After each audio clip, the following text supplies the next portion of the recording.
we're back in the tasting room. It's been suggested that maybe I need to put a cot in here since I like to spend so much time.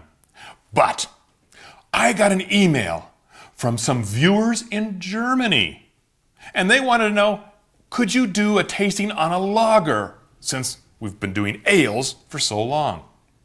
Well, I found it was really difficult to find any lagers in this town of Reno, other than, of course, the ones I don't want to taste. So, starting out, we're going to do 2 lagers, one all the way from Belgium and one all the way from Hawaii. Our first one is Stella. I just had to say that. Stella Artis. It's from Belgium. I know it's imported by Anheuser-Busch, but I'm still not going to hold it against it yet.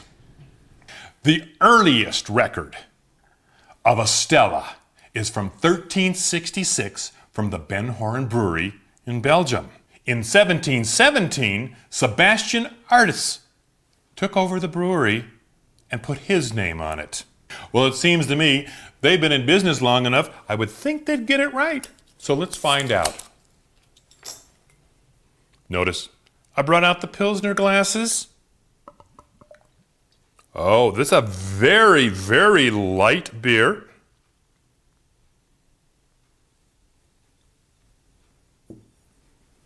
All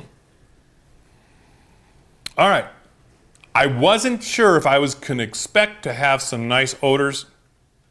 It does. It has a lovely aroma. It almost lemony, slight lemony smell to it, but also the lovely malts. Well, let's have a taste.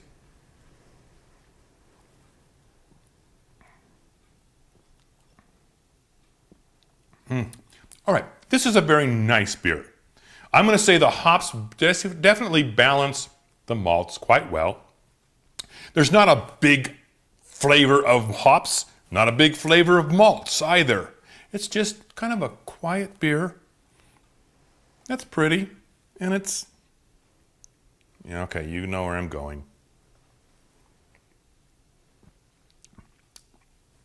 It's okay.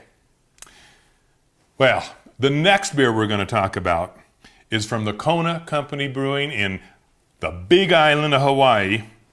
And what they make is called a Longboard. It's kind of in the tradition of the old longboard surfers that have been doing it for over 100 years.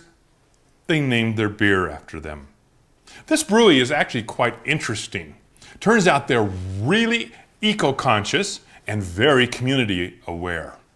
Matter of fact, they have an amazing number of ways that they recycle everything from their hot water to the water collected on the condensation pan out of their air conditioning.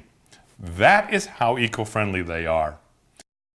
The brewery is growing like crazy, and they now have not only brewery in Hawaii, but one in Oregon and one in New Hampshire. This is a father and son brewery that is doing really well. So let's just try the big Longboard. I knew I'd get it right. Longhorn, I was in Texas somewhere. See what kind of lager we get out of Hawaii.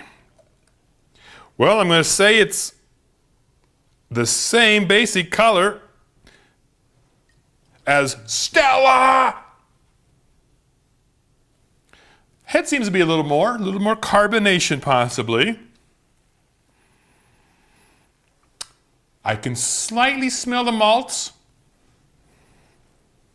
Well, let's taste.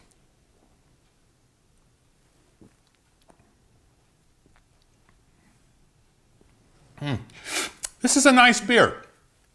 Again, not real malty, not real hoppy. It's just a nice, pleasant afternoon on a hot summer day, sitting back watching the cute little blondes on the surfboards. I know, come on, you guys are with me on this.